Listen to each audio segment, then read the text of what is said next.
There you go. That's me. I want a man that knows Morse code. There used to be a poster when I was in college that showed a scantily clad young lady running along the beach holding a beach ball, and she says, I want a man that knows calculus. Yep. All right, here we go. Okay. How's it going, everybody? Welcome to the Ham Radio Crash Course. Welcome to Saturday and a very fun interview/talk that we're going to have with Ward Silver. Ward is back, and he's going to be telling you how those NFEDs work. And he's going to be talking about some other antennas, too, I believe. But please enjoy the memes, and we'll get started real soon.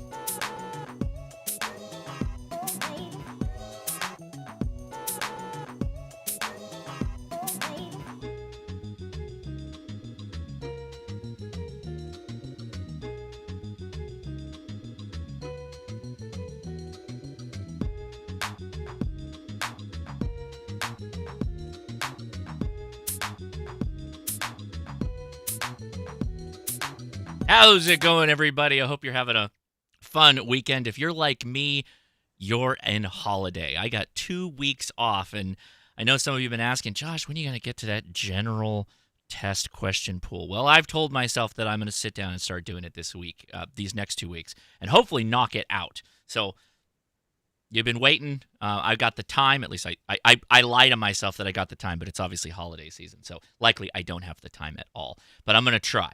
I'm going to try and get a lot of stuff done. And a lot of videos, too. Boy, howdy, I got a lot of stuff I got to catch up on.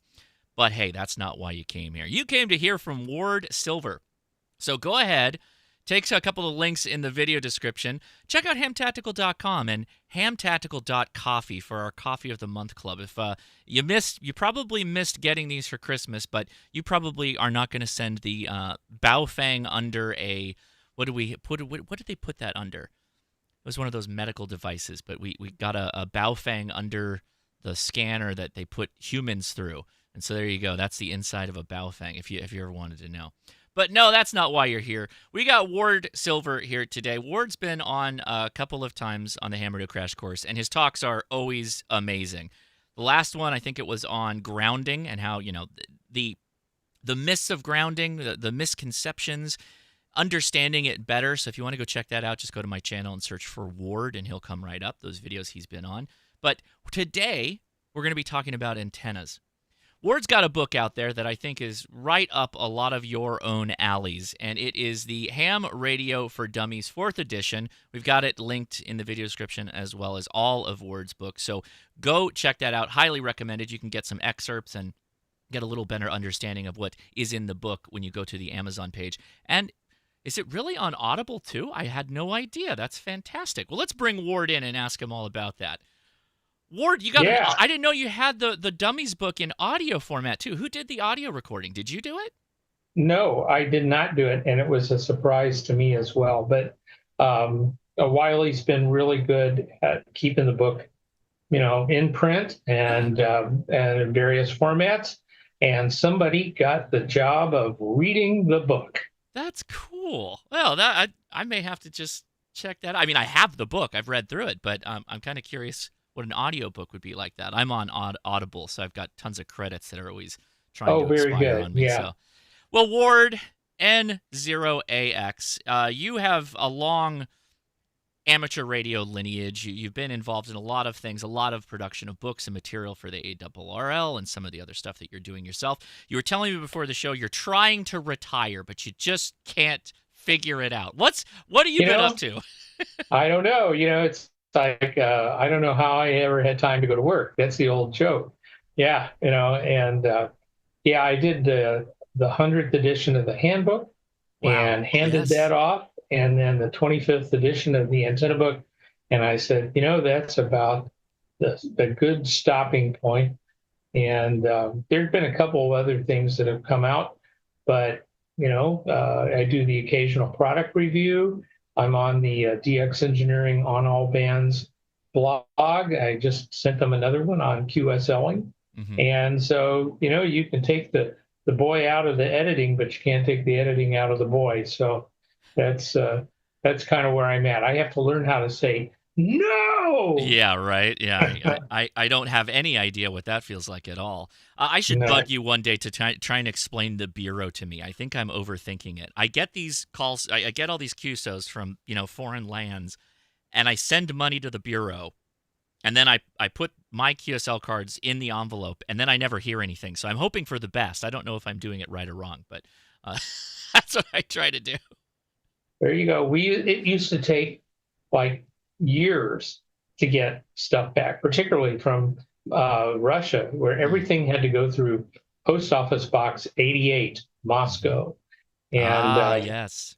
I remember getting a card that was 20 years old through Box 88, and that was a long time ago. Yeah. It's a lot better now, but yeah, That's the like Bureau, it just takes a while. You got to be patient. they moved a filing cabinet and your QSL card was like underneath it. And they're like, oh, I Yeah, guess we gotta ship or this. maybe the guy was in Siberia and they wouldn't forward it until they. And he had to hand carry it. Oh man, we used to get cards from way deep in Siberia that were handmade and little painted tempera paint things and all kinds of really cool stuff. There were some really snazzy cards too. They had one series where you could contact all the cities on the fabled Silk Road, and Oh. so they had a series of them, and you could contact them all, Dushanbe and Tashkent and all these places that you've heard of. Well, they operated from there and had a really nice card. So anyway, Yeah. cards are cool. I got my first 3D printed card not too long ago. That was new for me. I thought Really? that was pretty slick. I'm like, oh, okay. Somebody took some time to do that one. So, yeah, very good. There was a famous QSL from an expedition where the guy made it on a coconut. Oh, I've heard about that one. I think I've heard about that. That's very, I should very find cool. a picture. Yeah. Well, Ward, we got a super chat here from my buddy Corpse-a-Lot. Antennas are like black magic that end up annoying my wife when I start making another one. And then there was another good comment that somebody had. Let's see. Where was it? It was about the handbook. I have an old ARRL antenna book, and there's zero mention of end-fed half-wave antennas. When did the end-fed half-wave come into popularity? Actually, it's one of the first ones. It was originally called. If you look in that old antenna book, you'll probably find something. And I don't know how old it is. The first one was 1939, but if you look in there and you find a reference to a ZEP, ZEPP, or an end-fed ZEP, that is what the end-fed half-wave is. So it's been popular for a very long time. They used to dangle it out of these airships because they didn't have any trees to tie it to. So, you just load up one end of it. The end-fed ZEP was out there during World War I. Were these the rigid dirigible actual manned Zeppelins, or these were just the floating, the lighter No, than air they had operators up there in the that little car, carriage, whatever it was, underneath the airship part, and they had a transmitter in there. And if you use a half wavelength of wire and then a quarter wavelength of transmission line, you could get your transmitter to load it up. And that's the original end-fed half-wave. Do you think the hydrogen helped the propagation, being that close to the hydrogen with your gave you a booming signal. Yeah, right. No, I don't think so. I think it was height above ground mostly. Yeah, for sure. Well, you've got some slides to unveil some of the interest that we have in today's world with the end-fed half-wave, because it's really taken off. It's very popular with parks on the air and people who just like a good field expedient antenna. So if you're ready, just go with it. We'd love to hear it. All right. There's longer versions of these talks on YouTube, so I'm not going to give you the whole talk here. I'm going to find the share button. And then I'm going to go over and share. And this is from some of my talks. So now you can see the slide, and it says the end-fed half-wave. So yep, I'm going to try and embiggen this a little bit too as you go through it. So there you go. I'm going to go ahead and do it on my end. Perfect. There we go. We see it great now. Okay. So in the talk, I talked a little bit about the myth versus the reality of what it is. The key is the transformer. That's what really makes these things work.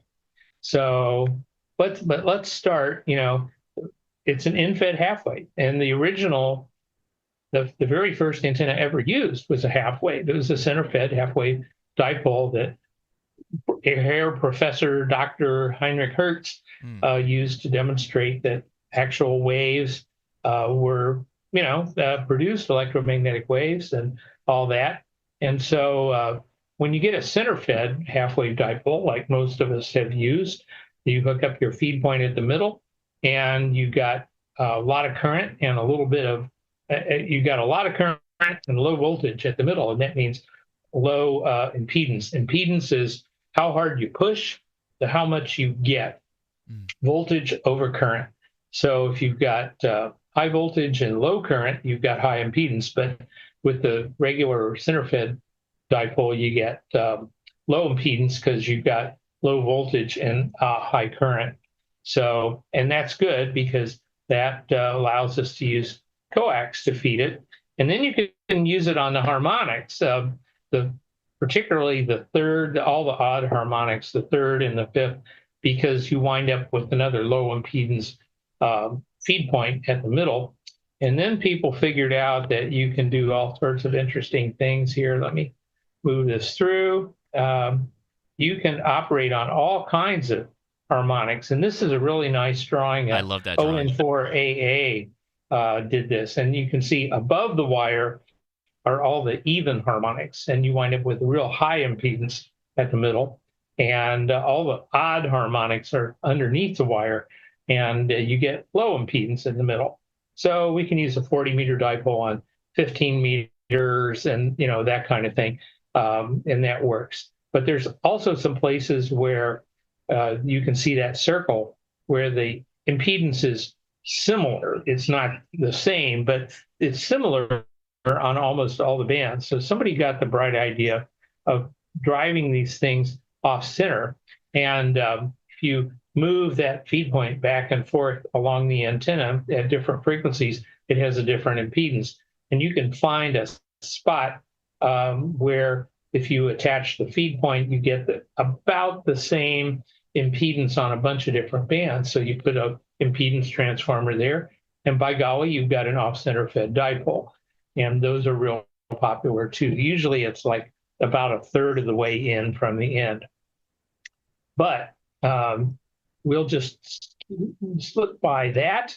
The other point with similar impedance on all of the bands, look, there it is, the end.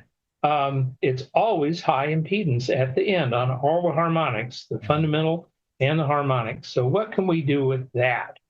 Okay, so typically you wind up with about 1,000 to 5,000 ohms out there at the end. In theory, it's infinite, but as you know, in theory and practice are the same. In practice, theory and practice are different. So it's really hard to get very, very high impedance at RF because you've got capacitance coupling this point to everything. Bushes, trees, ground, that pole barn nearby, the outside surface of your feed line, all this stuff. And that lowers the impedance. But you can do a pretty good job of matching that impedance to coax. So there's a bunch of different in-fed half-wave type antennas. There's the in-fed ZEP over on the left, and you can see how that worked. There's an antenna called the half square, one called a bobtail, one called a bi-square. Look these up online or in your antenna book, and they'll explain how they work. Okay, so the important thing to realize here is that we haven't changed the wire at all. The half-wave dipole, the off-center fed dipole, and the in-fed half-wave are the same antenna. They're exactly the same. The wire doesn't know any different. And there's no difference in the radiation pattern. There's no difference in the gain. All you're doing is applying power to it at different points along the antenna. And I'm sure we have some guitar players out there or mandolin players or something like that, where you pick the string in the middle, you get a lot of motion back and forth, and the string is real loud. Yeah. It's hard to make the string as loud if you pick it way down at the end, down by the bridge. Oh. And so that's what you're doing with an end-fed half-wave, is you're picking that guitar string way down at the end. So that's a really good analogy. I don't know if you've told me that one before, but I must have forgot it. But that is a fantastic analogy, because I would do that as a kid. I'd go up to the right by the neck, where the tuning knobs are, and I'd yeah. And obviously we're not getting much resonance out of the wire because of that. Right. But you have to apply a lot more pressure to do it too. You have to pick real hard. Right. Yeah. Well, that's because the impedance, the mechanical impedance at that point, is high. And it's the same up at the peg head and down at the bridge. And in the middle, the mechanical impedance is low. So it's the same kind of thing with an antenna. Where are you applying power? If you're applying it in the middle and you've got a low impedance, it's going to be mostly current. And if you're down at one end or the other, you're going to be applying mostly voltage. So it takes a different technique, and by golly, they seem to have solved it. So let's move around that. And it becomes basically a choice of what's convenient for you. You've got to deal with the transformer, the feed line, the number of supports, how much it's going to weigh, all this kind of stuff. Okay, so like I said briefly, the key to the good end-fed half-wave design is that transformer that is in the magic box at the end of it. And you have to pick the right impedance ratio so that when you attach your coax to it, which is 50 ohms, you get a reasonable SWR. You don't want a high impedance at that point, because the energy will bounce back and forth in the feed line until it finally disappears as heat. So what you want is a low SWR. So let's say you've got a turns ratio that you can choose, and you've got to deal with an impedance of 1,000 to 5,000 ohms. So if you scratch an engineer, they will always go for the geometric mean. We just like that. It seems to work.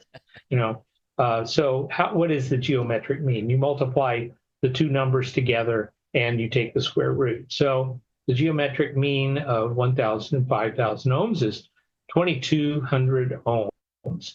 So, okay, so I'm going to design a transformer that will take that 2,200 ohms and change and turn it into something close to 50 ohms. Well, the impedance ratio is the square of the number of turns. And so if I take a turns ratio of 7, that means my impedance ratio is going to be 7 squared or 49. Look at that. So if I have 1,000 ohms and I have a 49 to 1 impedance ratio, I get an SWR of 2.5. If it's 2,500, I'm almost right on 1.0. And if I'm up at 5,000 ohms, that same transformer gives me a 2.04 to 1.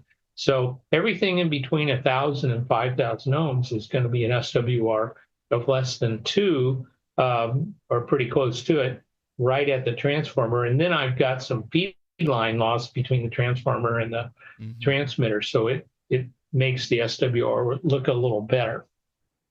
So we're in good shape there. So we're on to something here. Whoop, let me jump back up a page.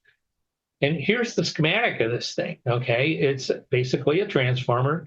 You've got a little tiny capacitor across the primary that tends to cancel out some of the inductance of the windings, and that makes the thing work on 12 and 10 meters pretty well. And then you've got ferrite cores. If you're running QRP, you can get away with one small core. For the 100 watts, you want to use a full-size 2.4-inch core. And this is all type 43 ferrite. And then if you want to run FT8 at higher power or full power, you need 2 or 3 cores. But basically, the number of turns is the same. Nevertheless, okay, you've got this transformer.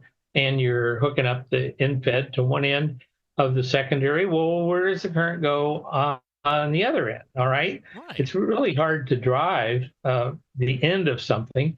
And Roy Llewellyn and Mr. Easyneck went through this, and he says basically the missing current path is in the feed line. So here's where the missing current goes from that antenna. It comes down here, and you've got this connection down at the bottom of the windings, and that's your ground terminal, so to speak. This is where the current goes. It goes on the outside of your coax feed line, and we'll get to that in a minute, but that's how the antenna works. Mm-hmm. So you hear a lot about counterpoise. Well, counterpoise is a word that used a lot in the early part of radio when wavelength was very, very long and the antennas were very, very large, and they needed a way to couple the antenna to the earth. And they learned the hard way that ground rods were just not going to do it. That is not enough. So they put out this counterpoise, which is basically a bunch of radials that are not connected to the ground. They just make a big umbrella-looking thing, and that acts like a capacitor to couple to the earth. And that was the counterpoise. The complementary part is the way that word runs.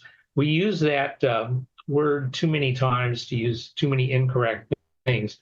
But basically, in the context of the infed half-wave, the counterpoise basically is some extra wire, extra conductor that stabilizes the feed point impedance. So you're not right at the end of the antenna. The counterpoise is just another part of your antenna, about a 20th of a wavelength long. So you're not trying to pick that string right at the end. You're moving up a little bit.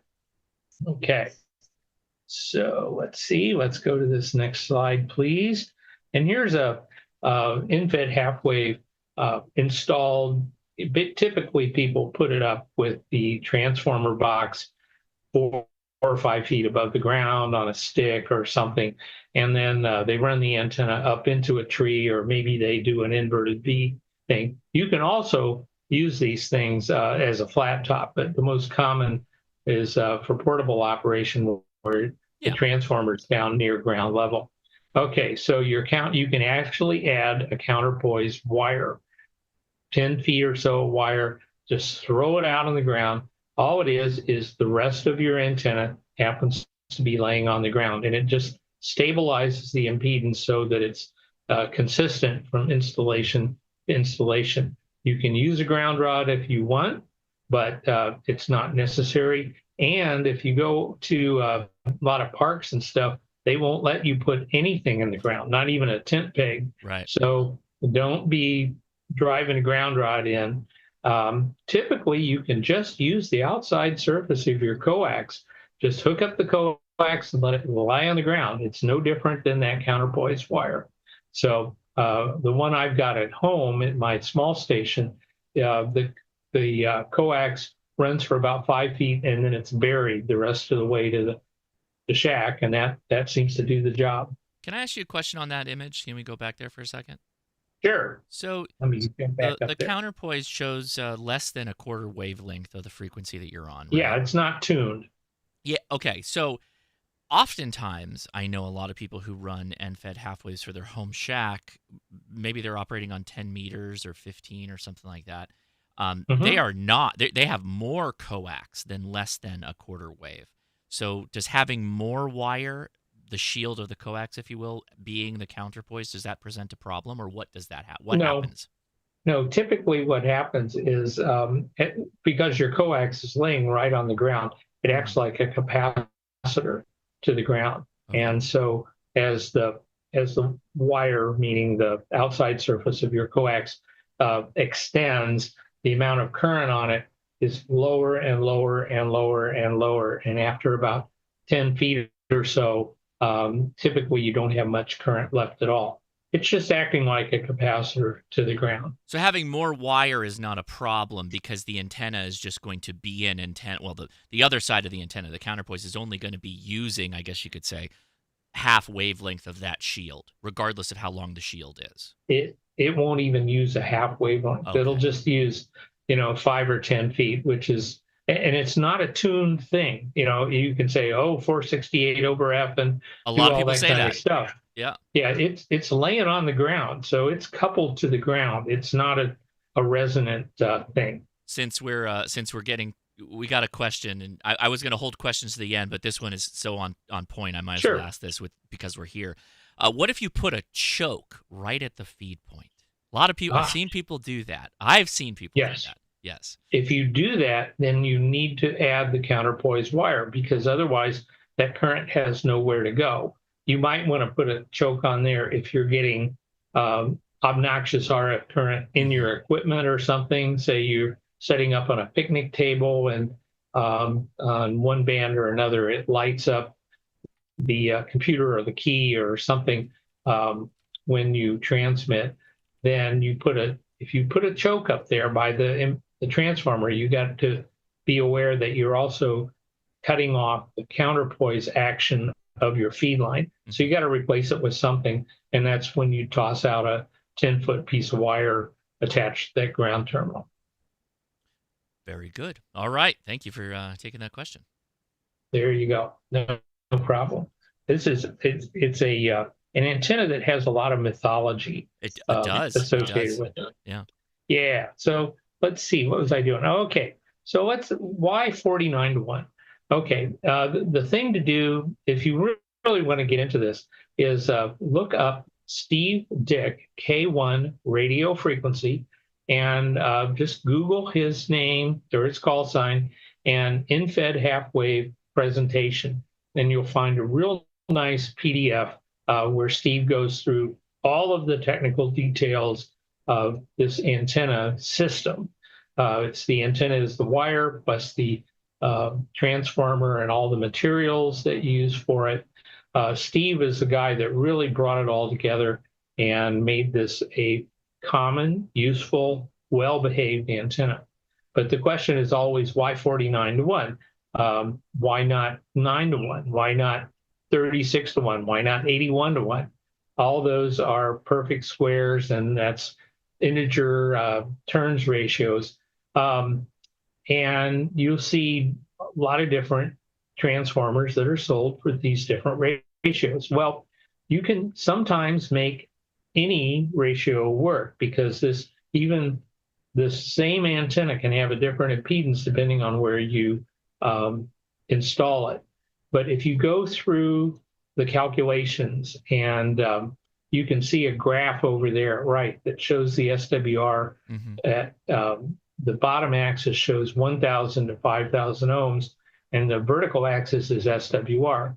What you are looking for is a curve that has the lowest average SWR across that range.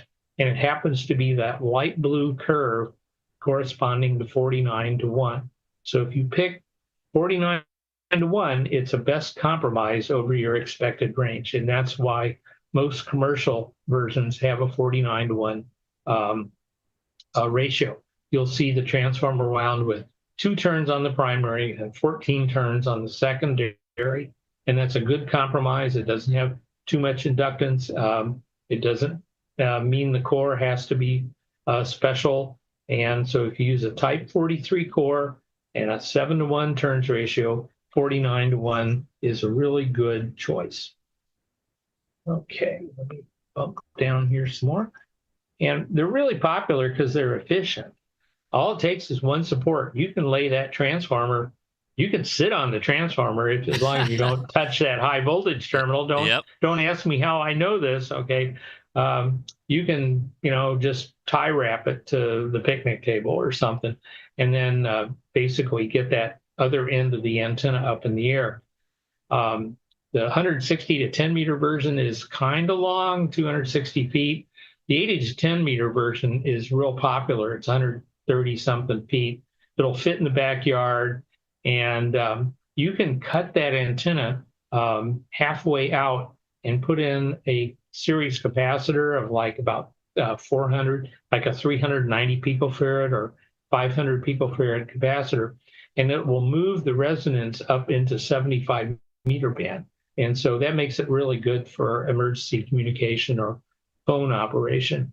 And you can also use it as a sort of a bent over vertical on 160 as a quarter wave.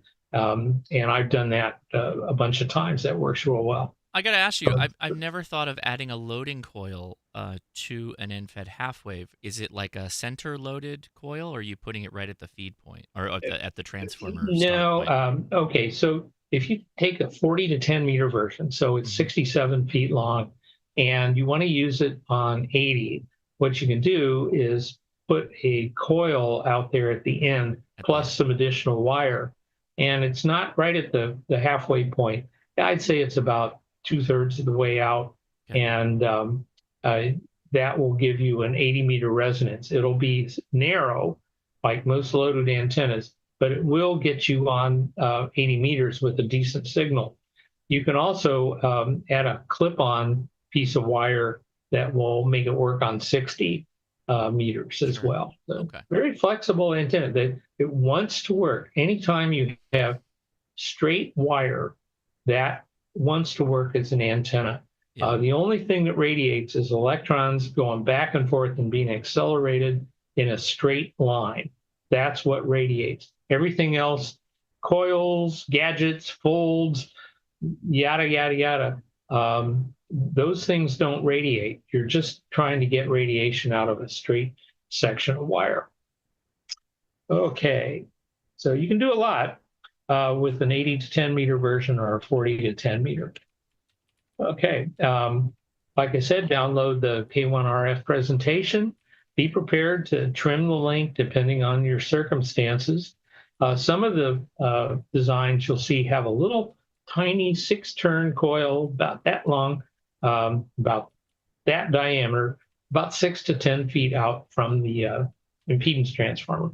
What that does is on the higher bands, it moves the resonant point down some, so the resonant point stays in the band. If you don't do that, the resonant points move higher and higher. Like on 15 meters, you'll find it's 21.4 to 500, and that's just too high. So that little coil brings it down without having hardly any effect at 40 and 80 meters. And there's the list of the toroids. Remember, use type 43. The one of you out there will go, hey, I thought type 43 was for EMI suppression. And you are correct. It's used for EMI suppression at VHF and UHF frequencies. Down in the HF range, it works pretty well for inductive applications where we're actually using it as a transformer. But once you get up at 6 meters and higher, it starts acting like a resistor. So you have to use the right mix. And we talked about what that little compensating capacitor was. Okay. Watch out for high voltage at the feed point. Don't ask me how I know that. Okay. Also, if you put out a counterpoise wire and the end of that wire is open, which is the usual case, don't put it where you can step on it in your bare feet. Don't ask me how I know that either. Okay. And it'll bite. It's not dangerous, but it's unpleasant. I'll put it that way. Okay. And always use good quality coax. I see people spending thousands of dollars on radios and antennas, and then they'll go use the cheapest, nastiest old coax that they can find because it's cheap, and they spend all their money on the radio and the antenna. But use the good quality coax so you don't burn up your power as heat. You can use RG174, which is that miniature stuff. Yeah. It's great for portable QRP use if you're doing summits on the air or something. And every ounce counts, but keep it 25 feet or less because it's pretty lossy. RG58 will be great for 100 watts up to about 100 feet. There's a lot of junk RG58 out there. RG8X or RG213 is what you got to use for QRO. I just had to replace a jumper right behind me because I had an RG8X jumper in my 40-meter system, and I was using the amplifier, and it just overheated it, and eventually it became intermittent. So you've got to use the bigger cable for QRO. So basically, the end-fed half-wave on its fundamental is a dipole, and it's just like every other dipole out there.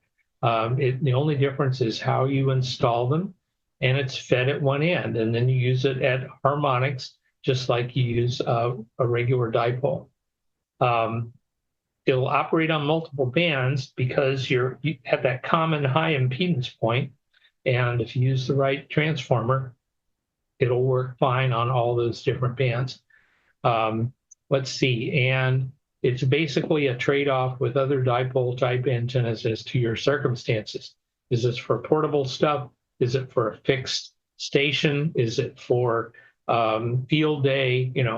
Is it for your MCOM team? Whatever. You just have to make that decision. But that's basically what's going on with the end-fed half-wave, and I'm happy to take questions if you got them. Oh, I love it. I love it. You can go ahead and probably take off your slides there because I think all right. You nailed it. Boy, that was great. So succinct too. Every little slide there was like a perfect little explanation. That was great. So do you advocate going back to the whole counterpoise thing? Because, oh boy, the chat has just been going back and forth on, do you have to have a counterpoise? I think you obviously said you don't have to, but there are reasons why you might want to consider it. You have to have some place for that current to go. Of course, but you could just use the shield of the coax. Mm-hmm. But are you advocating for a compromise most of the time? If you can, I guess would be the. It works great. It's not doing much radiating because the current in that section is really low. All you're trying to do is drag the impedance down a little bit so that it's less susceptible to nearby conductors and all that kind of stuff. You're just trying to stabilize it a little bit. That's all. Yeah. So I've you can tell me if I'm wrong. I'll let you know how I answer people. So I've had people who have NFEDs, at their shack, and they'll be doing something like FT8, and they'll get a lot of like their sound card drops out. They'll get USB interference and all that stuff.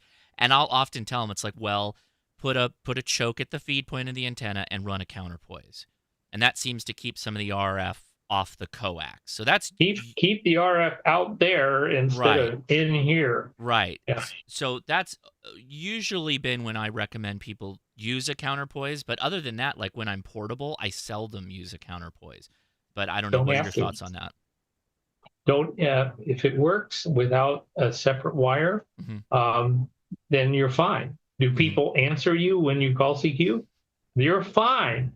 We overthink this too much. I think you nailed it earlier when you mentioned engineer brain, like when you're talking about looking for the averages. I think the other thing significant to an engineer brain is you have to have concrete evidence for like a while before you can free yourself of the concerns, the technical concerns. Like you are like, oh no, have you made contacts with it? Yeah. Well, then it must be antennaing. So let go of the textbook. If it works kind of stuff. But until people really get out there and use it, they analysis paralysis the heck out of most of these questions. Yeah, there's always this, man, if I just had this gadget, it'd be perfect. But the important thing about antennas is to remember that what makes a signal, what makes radiation from current is making those electrons going back and forth in a straight line. If they're curved, folded, bent, whatever, you're sacrificing some of the radiation because it cancels. What the most effective radiator is a straight piece of wire, and that's why a dipole is such a good antenna. It's very, very efficient. It's tolerant. We use it as a half wave here, end-fed half wave, because it's mechanically convenient and it suits our circumstances. But it's the same old piece of wire, and it's easy to get all wrapped up around the axle. It sure is. So this is a question that came up earlier. And by the way, chat, thank you. I'm seeing your comments. Make sure if you're going to ask a question, put the word question in your chat or at Ham Radio Crash Course so it pops up on my screen. So you're running a counterpoise. I swear we're going to get off the counterpoise chat. I promise here in a second. You're running a counterpoise, but what if instead of it being roughly a quarter wavelength, which we talked about, what if it's like a bundle of 10 quarter wavelength pieces of wire spread out? Does that do anything like it might do for a vertical if you were doing a quarter wave vertical? Well, anything that lays on the ground is probably not going to be an effective, well, I'll say it's for sure not going to be an effective resonant thing, Sure. because the ground is lossy and you're getting real strong coupling between the conductor and the dirt. And Right. the dirt is lossy, okay? Dirt is lossy. That's it. You're just heating the worms. Okay. But the idea is you're given, when you're talking about a ground plane or something, what you want to do is you want to give the RF that comes off the antenna, this current, a path back to the feed point that is not through the dirt. Okay. Sure. You want a nice low impedance, non-lossy path that goes back to the feed point. Now, if it's a counterpoise, so it's like up off the ground a ways, then it acts like a big capacitor to the earth, but it's not as lossy as if you were causing your signal to flow back through the dirt to the feed point. Okay. So it's not a tuned thing. Okay, so right. you want to run this thing on all the bands, and you carefully measure and cut a 468 over F piece of wire for each band, and you attach it to the ground terminal. All you're doing is creating a big ground screen. It's not going to be resonant. It's not. That's not how that works. You're just trying to couple the signal to the earth for whatever reason, and that's how the original counterpoises were designed. And if you read my article about where did the magic number 468 came from, it's on eHAM. The original engineers that went out and measured these antennas, a lot of them had counterpoises. They did all the measurements, and that's where the 468 number comes from. It's just a little bit shorter than the free space wavelength because of this coupling to the earth and other conductors. Long story short. Sure. Well, we'll get some of the other questions kicked off with a bang here. Dawn N5SKT asks, long-time watcher and commenter and hanger out in the after chats. He asks, question, is there a better antenna between an end-fed half-wave and a random wire? So he's starting to fight already out here, I think. Well, a random wire, if you can use an antenna that's resonant on the band that you want to use it on, it will be a little better behaved electrically. The random wires, if you can match them and you can get power into them, well, go for it. But because they're random, you just don't know exactly what the impedance is going to be. So you've got this challenge of trying to figure out how to couple. It's like a guitar string. You don't know how long it is. You're still trying to get an A out of it. Maybe, but you might have to mess with it. There's just a lot less messing around. The amateur bands are harmonically related, and that was originally to keep our harmonics in our own bands instead of interfering with everybody else. But it was genius. It was genius. Yeah. Whoa, somebody was thinking. Yeah. But it also makes it really easy to design multiband antennas. Yeah. Super chat from the Carries. What diameter for 6-turn coil near feed point? I think it's 1 inch is most of them. 1 to 1 1/4 inch, 6 turns. It's something around a microhenry to 2 microhenries. Okay. So use a calculator, one of the online calculators. Well, I just got a big super chat from Q Vegan. Thank you very much, Q Vegan. Thank you for doing so much for the hobby. Because of you, Ham Study and WM7X, I became an amateur on December 4th. Oh boy, KQ4ZHK. congratulations. Congratulations. Yeah, double thumbs up from both of us. Life member at Long Island CW Club. Good for you. And looking forward to your general study course. Well, now I'm committed. Now I have to do it, right? So thank you very much for the super chat. It's very, very nice of you. I appreciate that. Excellent, thanks. Let me scroll up a little bit here. I think we got a lot more of them. I want to make sure I don't miss anybody. Okay, good. Okay, I found the top. Okay.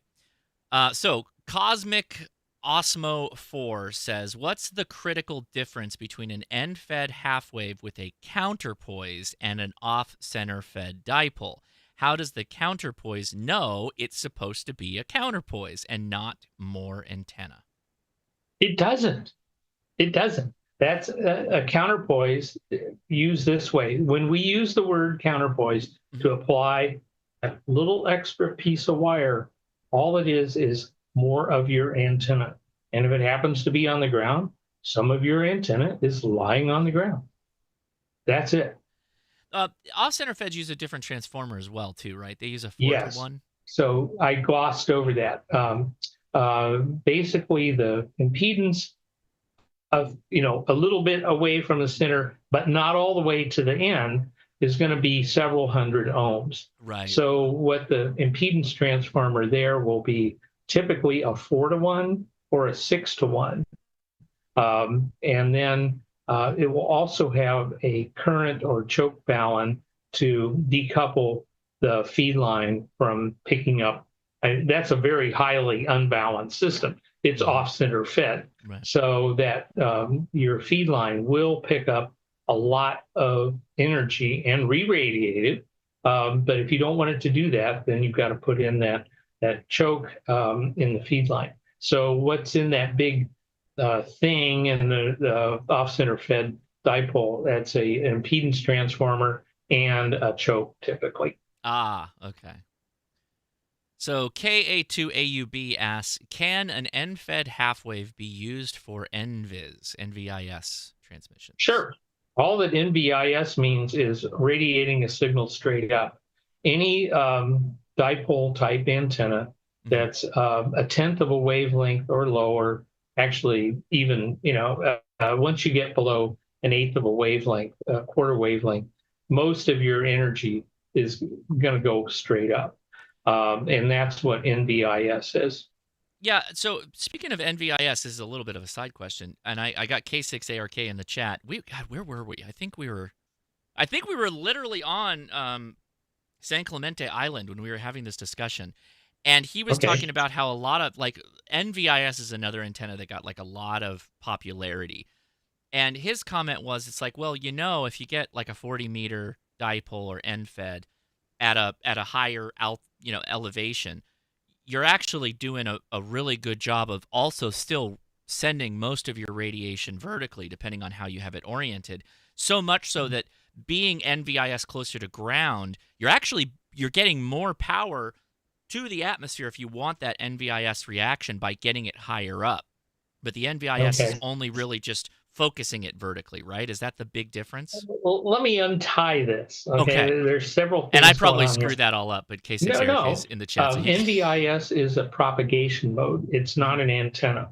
Right. All it means is sending your signal straight up at a frequency that's below what's called the critical frequency, where the critical frequency is the highest frequency that will go straight up and be reflected straight back down. Mm-hmm. So anything below that, by definition, is NVIS, but it's a propagation thing. It's not an antenna. But you can build your antenna system to optimize the use of that propagation mode. Okay, so what you want is an antenna that's low enough that it's going to send most of its energy straight up, but not so low that it's going to have high ground losses because it's too close to the ground. So in the latest antenna book, there's a section on NVIS, and the magic height is about a tenth of a wavelength. You do not need a reflector underneath it. There are some special systems that do use a reflector wire on the ground, but it's not required at all. A horizontally polarized antenna, about a tenth of a wavelength above the ground, is a perfectly good NVIS antenna. Very good. Yeah, good clarification. Doesn't matter whether it's a dipole, a center fed, off center fed, in fed. Right, exactly. So Richard, the truck and ham, said, great presentation, Ward, but off-topic question. Will the Spurious Emissions be performing in Xenia this year? The Spurious Emissions. I don't know. There's a lot of moving parts. We only rehearse a couple of times a year.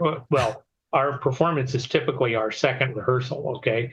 And so it depends on whether Scott at Vibraplex is available and whether Sean, the drummer, is available. Right. And Kirk's available and all this kind of stuff. And all the stars have to align. And maybe, but we haven't decided yes or no. Thanks for your interest. Oh, yeah, I loved it. I was there at the last one. Oh, didn't Nancy do a great job on Piece of My Lawn? Nancy did great. I was so impressed. I told her after, I was like, man, Nancy, you're all of you are amazing, but she nailed it. She had that growl, that Janis Joplin growl. The Janis Joplin growl, yeah. Yeah, plus Kirk he works really hard to get the exact guitar sound and all those songs are from different bands, different guitar players. So he's got to figure out a set of, the little switches and his gadgets and all this kind of stuff. And then he's got that thing on Piece of My Log. It's that, it was 1960s psychedelic sound. He's a secret sauce. Plus Scott told me, he says, God, all those years that I played in a cover band, I never thought that was going to be good for anything. That's Here great. He is. Yeah, it's fun. So we got another question. Why is it that when I have a 49-to-1 homebrew and physically tuned for 40 meters, it doesn't work as a quarter wave on 80 meters? Okay. The quarter wavelength is not resonant on 80 meters. It's too short. Okay. It's like using an 80 to 10 on 160. So what you have to do is come up with the missing half of that antenna. And that's what I was talking about. What you do is you basically disconnect the impedance transformer. It's not useful in that application. And you connect your feed line directly to the end of the antenna, just like if it was a quarter wavelength vertical, you'd connect your feed line directly to the end of the vertical. Right. And then you give it a ground plane. And so what I use is 3 rolls of hardware cloth. Yeah. 3 rolls, I just roll them out under the antenna, hold them down with bricks or rocks or whatever, connect them all together. I use those little split ground nuts and some wire, and then run 1 wire up to the shield of my coax, and it'll try to work. I actually feed mine through a World War II vintage surplus 2,000 picofarad mica capacitor. Wow. It works just great. It's been waiting 80 years for somebody to use it for something. But my 80 to 10 in-fed half-wave basically becomes sort of a bent-over quarter-wave vertical for a 160-meter contest or something. Oh, that makes perfect sense. And that's covered in an All Bands, on All Bands blog article if you look it up. Yeah, so really all you need to do is just carry a little binding post breakout or something where you can have a connection to the coax, and you get the transformer out of the way and you go straight to it. And of course, you got to have a bit of a radial spread. That's it. Great. Yeah, I like. Yeah, if you've got a little tuner, you can put it in there or something. Sure. Yeah, because of course you're going to have it. If you physically tuned it for 40, you might have to adjust things a little bit for 80. So yeah, of course, that makes sense. If you've tuned it for 40, then you can make it work on 80. Yeah. All right. Let's see. It's a free band. It's a free band. It's a whole free band, kids. Come on now. Daniel Alexander, question: why is it that when I already got that one. That was the previous. Yep. There you go. You got a long Oh no, delayed you know what? echo on that one. Yeah. Let's see. This is the one I was looking for. From RQ, speaking of RF, when you are doing the RF exposure on a multiband end-fed half-wave like 80 through 10 on a 49:1, how do you calculate RF exposure for each band? Will the Okay, calculators all account for that? yes, yeah, use the calculator for a half wavelength dipole, Okay. and then use typically you can use the midpoint of the antenna as your height above ground. Mm-hmm. And unless you're running high power, you will find typically that if you keep everything 10 feet away or more, you are good to go on all the bands. Yeah. So that's kind of a rule of thumb. I see way too many pictures of people sitting there with their radio and they've got their little mag loop or something like that set on a tripod right on the other side of the radio or on the picnic table or something. You're way too close. They're looking right through the borescope of that loop that hoops right. Yeah. Those I'll digress for a second here. Sure. Those really, really small antennas are what's called high Q. And Q is a measure of how much energy you lose from the system versus how much you put in. Okay. So a high Q antenna means if you're going to radiate 100 watts, you have to put in a whole lot of near field energy before it will actually radiate out that power. It's like, imagine if you had a balloon, okay, and you wanted to get a certain flow out of the balloon, 1 cubic feet per minute, okay? And so you made a little hole in the balloon. The smaller the hole in the balloon, the fuller you have to make that balloon, and higher the pressure before it will leak out that 1 cubic feet per minute. So basically, you're doing the same thing with these little antennas. You have to pump that near field really full before it will actually radiate, because the radiation resistance of those things, the part that radiates, is so small. It's less than an ohm. And so any kind of a loss is a problem, but you don't want to be real close to these things because the near field is really intense at 100 watts. And even at 5 watts, you can get some pretty amazing field strengths out of there. The system has to work really hard to radiate that power. So be careful. Yeah, well said. And don't sit on it. Don't sit on it. Don't sit on it. That's right. For SOTA, how small can an end-fed half-wave go? And then they say 65 foot with a 1-to-1, 43 toroid. I'm not sure if they mean like a 1-to-1 toroid or a 1-to-1 balun or something like that. Any advice to try and improve, recreate K6 ARK's antenna kits that have been sold out of stock for a long time? Well, you can build your own end-fed half-wave. Okay, so you got a 67-foot piece of wire. That's a 40 to 10 end-fed half-wave. You should have, and you've got a type 43 toroid. Okay. And let's see, if we're talking SOTA, we're probably talking 5-10 watts or something like that. Small gauge wire. Okay, so yeah, you want a small toroid. You can use the 1-inch diameter toroids for that, and that works just dandy. You're not talking about pushing a lot of power through the core. But it should still be 7-to-1 turns ratio, because you're feeding it at the end. The impedance doesn't change. The amount of power that you're putting into it changes. So speaking of the turns, I've heard that too when you're building these end-fed half-wave transformer kits. It'll often say, like, when you're doing your testing or you're doing your tuning of the physical wire for whatever, they'll sometimes say, like, well, just take a turn off or put a turn on. Do blah blah blah blah. What is that doing exactly? Because we're now changing your primary and secondary.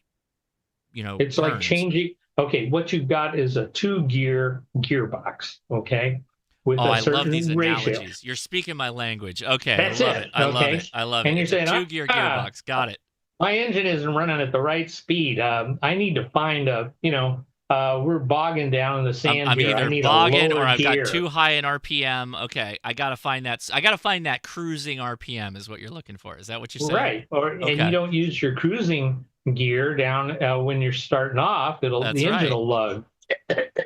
That's So, right. you know, So that's exactly what you're doing. It's an electronic gearbox. it's an electronic gearbox. Ward, you're killing me with these analogies. They're perfect. It's so good. I've got a presentation out there called Impedance Matching 101 where I go through this. So search Really? for it. You'll find Okay, it. that's excellent. Sean asks, can you over choke? Is there such a thing as too many ferrites on a coax cable? No. There you go. I mean, because you're just creating a high impedance over the outside of the cable. It does nothing to the inside of the shield you're or the just core. blocking. There's such a thing as too few, but where you don't choke it as effectively as you want. Mm-hmm. But once you get past a certain point, if you want to put on more cores, go for it. It won't hurt anything, except your wallet. Yeah, indeed. Don with another hot banger question. What is the better deployment method? Flat topper, sloper, or inverted V? Well, the higher the antenna, the lower, typically the more efficient the system will be. Mm-hmm. The only problem with infeds and putting them up in a flat top configuration is you've got all that feed line hanging down from the transformer. And it's not coupling to ground because it's off the ground. It's up in the air, right? Right. So you've got a longer piece of wire attached to the end of your antenna. Your antenna is now bent over and there's a bunch of it hanging up in the air. That's going to affect the tuning a little bit. But typically, so you adjust the length of the wire, flat top wire, until you get what you want on all the bands. Typically, that's a fixed station installation. It's not a camping park SOTA kind of thing. So you can tune it and then let it be. For the portables, it depends on whether you've got any trees around, whether you took up a fiberglass pole or something, whether you put it up in an inverted V or a sloper configuration. Both of those are going to be about equivalent because you're not radiating from the end very much at all. You're on your fundamental, the high radiation point where you have the maximum current, that's in the middle of the antenna. And that's going to be about the same, whether it's a sloper or right. Yeah, okay, I got you. There you go. We should have the infed antenna dance, YMCA. I think that's that's the 80s, the box, the walk like an Egyptian. We can do that with NFEDs, right? So we're doing. There you go. It's kind of Devo-esque, isn't it? Yeah, I like it. Are we not hams? That's right. So up north of 60. Hey, buddy, thanks for watching. Appreciate it. What's the optimal height and angle for an NFED? I guess it's the frequency, but what are the pros and cons of feed point on the ground with antenna sloping up versus feed point in the air with antenna sloping? It's kind of a play on the same thing. I was actually going to ask this too, because I've heard people say this. It doesn't matter whether the antenna is going this way with the feed point down here or going that way with the feed point up here. On the fundamental, your maximum current point, I'm watching my video here, it's going to be right in the middle. And it doesn't matter whether it's sloping up or down. At the higher frequencies, as you start to get to the harmonics, particularly 20 meters, 15 meters, 10 meters, the high current will be toward the transform, because as the current flows, it's going to radiate away some of its energy, and you're going to have less left toward the end of the antenna. So if you had a choice and you can put the transformer up in the air, then it will probably radiate a little better on the higher bands. But the drawback is that you have the feed line hanging in the middle of the air, and that could affect the tuning. That also makes a counterpoise situation kind of weird too then, right? Because you almost have to then throw the counterpoise over a tree limb on some other tree or something like that. Yeah, at that point, Otherwise, it's going to be running you down the side of the coax, right? it's yeah, unless you choke off the coax there, you've already got your counterpoise Oh, right, sure. function. Hmm. So at that point, we're talking about counterpoise being a function and not a thing. So I'm getting real abstract here. Those are all terms in the antenna book, right? A function Yeah. versus a thing. Well, it's like balun. It's like the balun is a function of transferring power between a balanced and an unbalanced system. That's where the name comes from. Right. Anything that does that is a balun. And it can be something as simple as a coil of feed line that blocks current from flowing back down from the balanced system. And it could be a very complicated thing too. And that that's the thing. I've always said, I guess, and correct me again, correct me if I'm wrong. A balun is really just there to remove your coax from being a part of the of affecting the pattern of your dipole. So if you have that's one of its functions. Okay. It's called decoupling. Okay. Decouple the feed line from the antenna. And another function of a balun is to make sure that a balanced antenna has equal currents in both halves. That's why if you have an antenna with a split-driven element, where it's insulated from the boom and you connect your feed line to the two halves of the antenna, one over here and one over here. You want the current to be the same in both of the halves so that the antenna is symmetrical in its radiation pattern. So you don't want part of the current flowing back down the feed line. So you put a balun there to make sure that the load currents are balanced. Yeah. There's a million different reasons for that. Yeah. Steve, N2JXL, has a good point. Feed point on the ground can present voltage hazards for creatures and in reach. That's a true statement. Yes. If you touch that high voltage point, you will discover the RF burn. I've done that. Yeah. But I did it with QRP. I did it with QRP, so I only got a little bit of a tinge, but it was enough for me to learn. It's like right on the microphone. Now, why? Mine was literally when I was picking something up.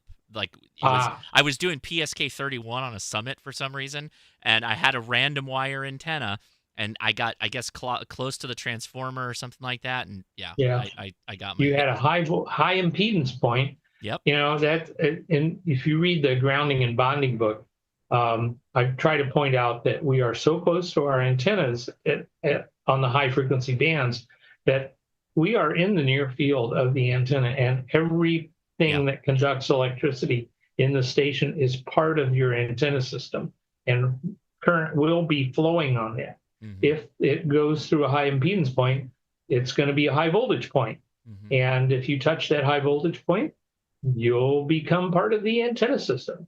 Yeah. Russ asks, question, for an end-fed half-wave mounted in the attic with an isolator choke, should you use a counterpoise? Because I guess technically the counterpoise would be above ground. Well, you have to, yeah. Yeah. I'm using an Ultimax 36-foot end-fed half-wave with their isolator. Where should I place that counterpoise? Right at the where you hook up your feed line. Mm-hmm. There'll be a PL259 or something like that. There should be a ground terminal on the transformer. That's where you hook up the counterpoise. Okay. Whether it's a wire or the outside of your coax makes no difference. They're the same thing. Got it. Very good. Sean asks, is an off-center fed dipole or a multiband multi-band fan dipole better for getting the most bands from one antenna? I guess, fan, because they're all tuned, right? You can put up as many as you want. When I was in professional engineering, I used to have a little card in my pocket. It said, "It depends." Did you really? Yes, I did, and people got sick of it. Oh, I love that. Everything, it depends. Right. The trade-off is that typically the off-center fed dipole is going to have more wire available to you to radiate on the higher frequency bands. Okay, but you'll have some loss to deal with in that impedance transformer plus the weight of the impedance transformer and all that kind of stuff. The multi-band fan dipole can be difficult to tune. All of the multi-band fan parts will interact, and you'll spend a day and going up and down the stairs trying to get the thing tuned. You learn some new vocabulary. Spacing is fun. Yeah. If you can get them both tuned up to your satisfaction, that I doubt that anybody will be able to hear the difference in your signal, frankly. I'm going to hold this picture up for Ward to look at on the Zoom. So here you go, Ward. Where is it? What is it? Ah, there it is. Go not to the Elmer for counsel, for they will say it. They will say, yes. I should change that to depends it does. Depends it does. That's right. With my little sounds like our buddy Douglas is going to go NFED Halfwave on his new shack setup. So that's great, Douglas. Thanks for being in the chat. Question. Okay, so this is, boy howdy, there's been a lot of talk on this. So if I couple my carbon fiber to the ground, will that help if I put the feed point at the top? So carbon fiber masts right now are a huge topic. Yeah. Are you tracking all the many comments people are making about carbon fiber masts and their effect not really, to the antenna and all that stuff? But they're not conductive because the carbon fiber is embedded in a resin matrix, so it's not a conductive thing. A non-conductive mast isn't going to make hardly any difference. It's going to be about the same as a fiberglass mast. Can it affect your pattern of the antenna, the radiation pattern? No, it's strictly where the antenna is. Now, if you're doing a flat top and you've got the coax hanging down below it, and the coax is outside surface is your counterpoise, some current will flow on that. So instead of that nice round pattern that you see in the handbooks and stuff, you will also see some horizontal radiation from that vertical element. That's not necessarily a bad thing because it'll fill in at some angles where the vertical pattern is not good. And, basically, the radiation patterns that you see in the handbooks and stuff are idealized. And the actual radiation pattern, the antenna couples to all kinds of things. The signal bounces off all kinds of stuff. Yeah, 100%. I love the, it reminded me of when I was a kid and you'd go to school and someone would be talking about the Z06 Camaro. The other one would be talking about the Mustang GT. And this has 5 more horsepower. Well, it really comes up to the driver and the quarter mile and all that stuff.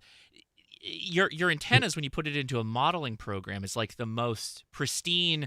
No human beings exist in this space. It's a free space almost, right? So anytime you put an antenna in the world, all bets are off, right? In how it functions. So the variety of variables you have, the carbon fiber mass is probably very low effect on the sum total. The thing in high school with the cars, it didn't matter at all. What matters is what impresses the girl that you're trying to get to go out with. Yep. Okay, if she likes Camaros, you get a Camaro. That's it. That's right. That's exactly the right answer. So it depends. It depends. There you go. I got to talk to an old football coach at my 50th high school reunion. I asked him, whatever happened to that Z28 that you had with the football players, and you go driving around causing trouble with that. And so it was just something that sticks with you, Oh, yeah. Becomes your whole identity in high school, your car. At least for me it did. Ham Squatch. Ham Squatch. That's a good name. Question. Are they directional? Yeah. They're as directional as any dipole antenna. There's no difference. There you go. I guess would the way you align it, put it up, that will change the pattern, of course. Well, but it's not going to add gain. Then, of course, is it slanted?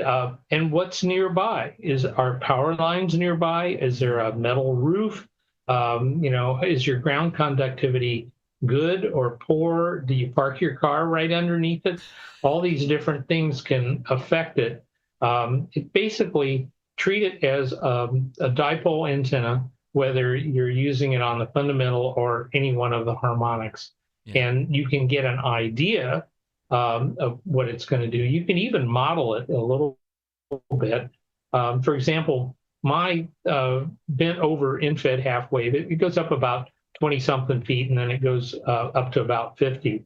I know for a fact that it gets out a lot better to the south on 15 meters and 10 meters than it does to the north. And if you do any modeling at all, you go, oh yeah, the lobes on that one are going to kind of be shaped in the direction of that upper part of the antenna. That's just part of the deal. Yeah. We got, I'm going to take two more questions because they're both really good. And Snow Cones. Snow Cones is a buddy, K7 UAP. He builds a really, really nice doublet, and he sent me one. It's a fantastic antenna. But he wants to know, what do you think, Ward? Doublet over an NFED? What do you think? It doesn't matter from an electrical standpoint. The electrons don't care. Okay. If you can accelerate them, it doesn't matter whether you accelerate them from the middle or the end. It's strictly a set of trade-offs as to, I guess, where are you going? What's convenient for you to put it up? Where can you put it up so that the current, the high current parts of the antenna are as high above ground as possible? And can you deal with the feed line loss? If you use the doublet on an even harmonic and you connect coax to it, you're going to have a very high SWR, which means you're going to have feed line loss. There's a discussion of this in the antenna systems chapter of the handbook. You can get some astoundingly high feed line loss in coax on a center fed antenna on an even harmonic. But if you use open wire or parallel conductor feed line, you can cut that down quite a bit, but you're going to have to use a tuner someplace to convert from balanced to unbalanced. There's, how much system level nonsense are you willing to put up with and buy? Yeah, you nailed it. I have his antenna, and that's exactly how I run it. I run it into a tuner with the twin lead feed line, and it works. It works gangbusters. Oh, yeah. But then you gotta have the feed line in your thoughts about how you're setting up where you're going to sit and all that stuff. And we used it for field day, and we did phenomenally with it. But at the same time, it's got to be a part of your whole system. Yeah, the best field day antenna I ever used was a Lazy H on 40 meters that is basically 150 feet long and it's 60 feet high. And we put it up in these big fir trees using a giant slingshot that we shot lemons over the branches of these things. And we put that sucker up and we just took over a frequency on 40 meters. That was it. And it's like, okay, everybody else beat it. Yeah, this is ours. Yeah. Yeah, but it's all circumstances. What can you do? What do you got? I think this is going to be the last one. Ward, you got some time? You're willing to come hang out in the after chat, or are we going to lose you after this bit of time? Because we did go over the hour. I gotta go home this evening. Oh, that's right. You're at the your station's center. Yeah, right? I'll hang around for 20 minutes or so. How's that? Okay. I think do you have access to the Discord? You got that all set up? Not on this computer, unfortunately. Okay, I sent you the link to that in the email. All right, I'll try to get to that. Yeah. So if you can't, though, I understand, but I always got to ask, right? So sure. Let's see. Where is the last one? This one. Got to break up the antenna talk. This is a Ward question if there ever was one. Do you see any issue using the electrical ground of the house for the end-fed half-wave ground and counterpoise? My ground for my end-fed half-wave is the electrical mast for the house. Ooh. Ward, do you have thoughts on this one? No. Okay. As long as everything outside your house is connected to your AC safety ground is connected to an effective outside ground system, you're okay. I mean, from a safety standpoint. Problem is you're going to get some RF into your AC system. Well, that's bad. Because you're connecting it to the mast, and the mast is connected to the service box, and the service box is connected to the ground rod. And you've got to have some external ground system for lightning protection. So you're injecting some RF into that ground, and that's going to get into your house a little bit.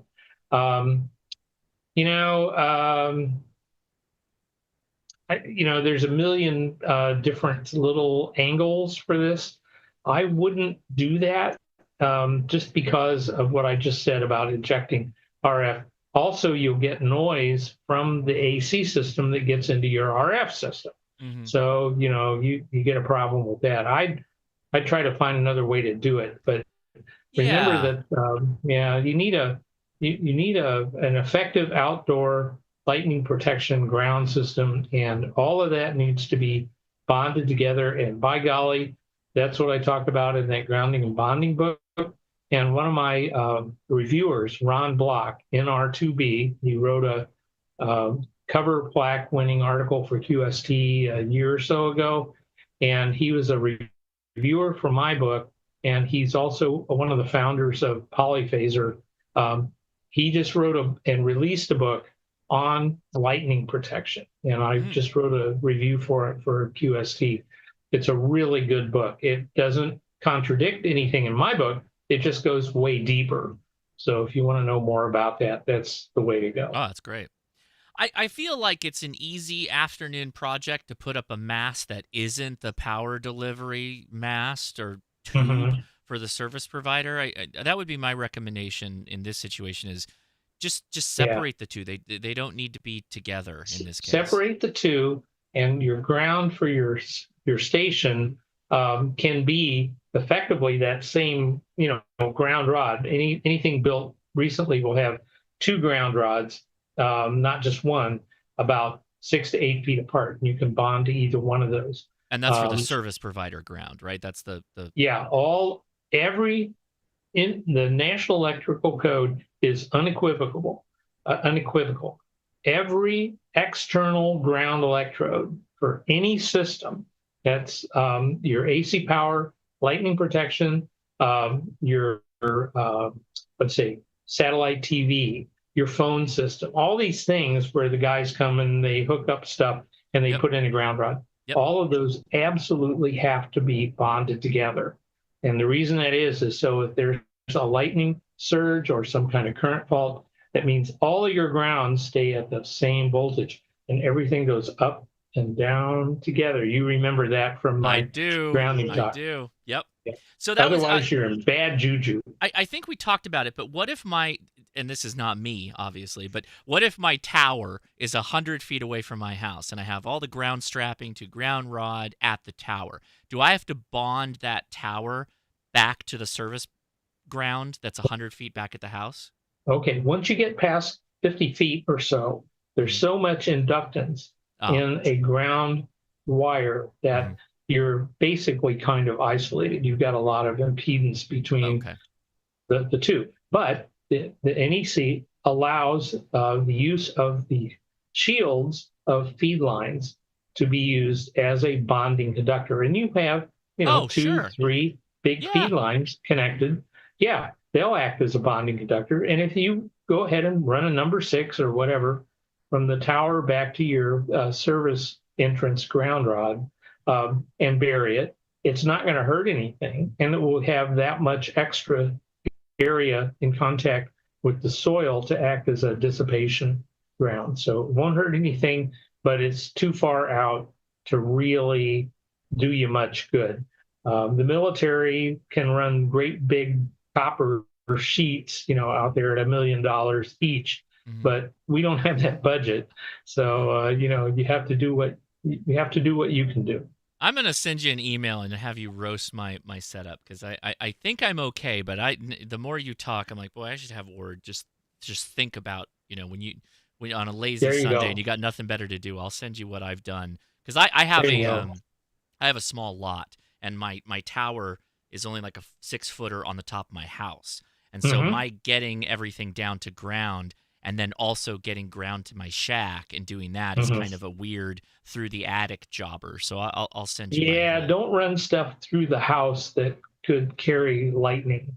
Don't invite Mr. Lightning inside. It should all Well, be then how do you external. ground your shack if it's inside the house? Okay, you use an entry panel called a single point ground panel. Hmm. You But it's on start the other side of by the house from buying the service side.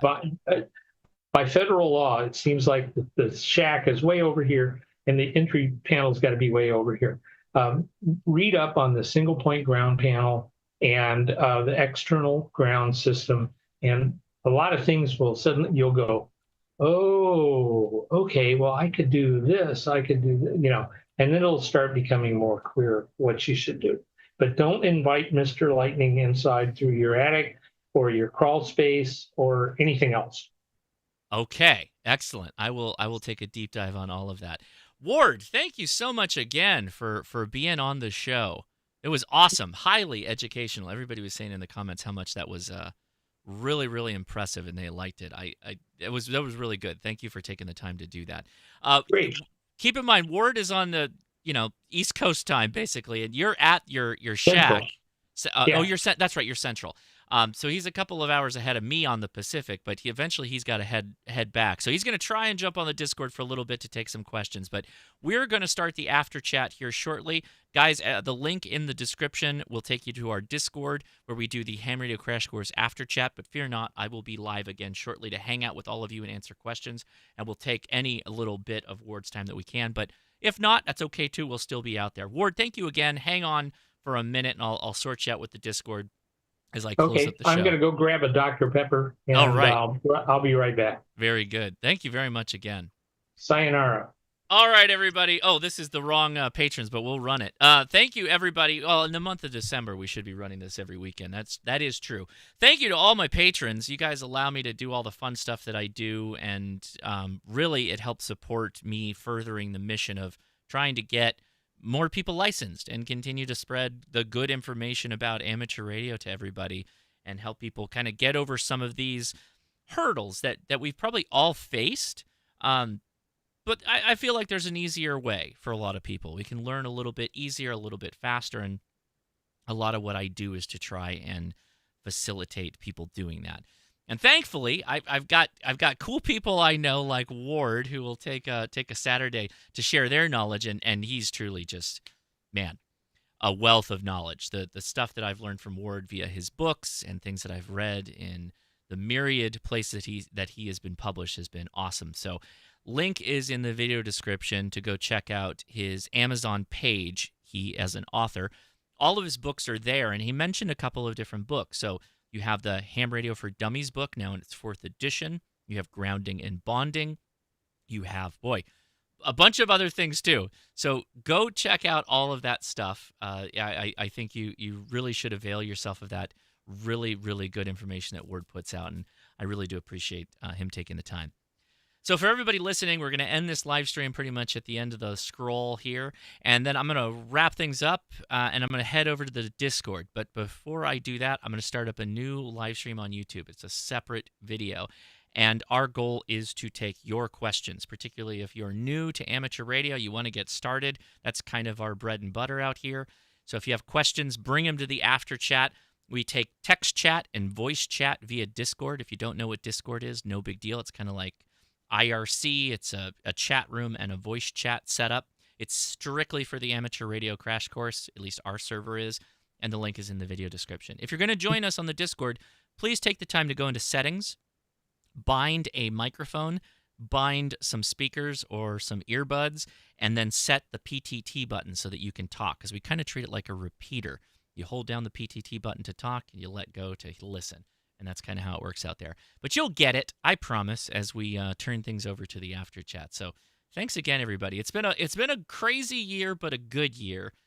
I think we've got one more live stream before the end of the year. And you know what? That's going to be the Christmas light episode. My 7th year now making an antenna out of a string of Christmas lights. And every year we have completely blown up some light bulbs, let me tell you. But we had a lot of fun doing it. And this year I'm going to try and make the best performing Christmas light antenna, which sounds completely, it's like an oxymoron. But I've got a bit of elevation I'm working with on this build. I've already bought all the stuff. I'm going to start cutting up the wire lines to get that single line of bulbs, and we'll have some fun. So make sure to join us next. Is that right? Is Christmas is next week? Jeez. Okay. Yeah. So next Saturday is the Christmas light antenna build and antenna burn up event. 7th year running. So yeah, I hope you guys come out for that. Would really appreciate it. And I have to go look up a single point ground for communication sites. Apparently, I think I have to get myself sorted out. Maybe that's part of my problem. I've screwed things up literally in my ham shack. I'll ask Ward about that while we're offline. Anyway, thank you, everybody. Appreciate all the Discord supporters, Patreon supporters. And I'm going to wrap things up in a couple of seconds. Thank you, everybody. 73.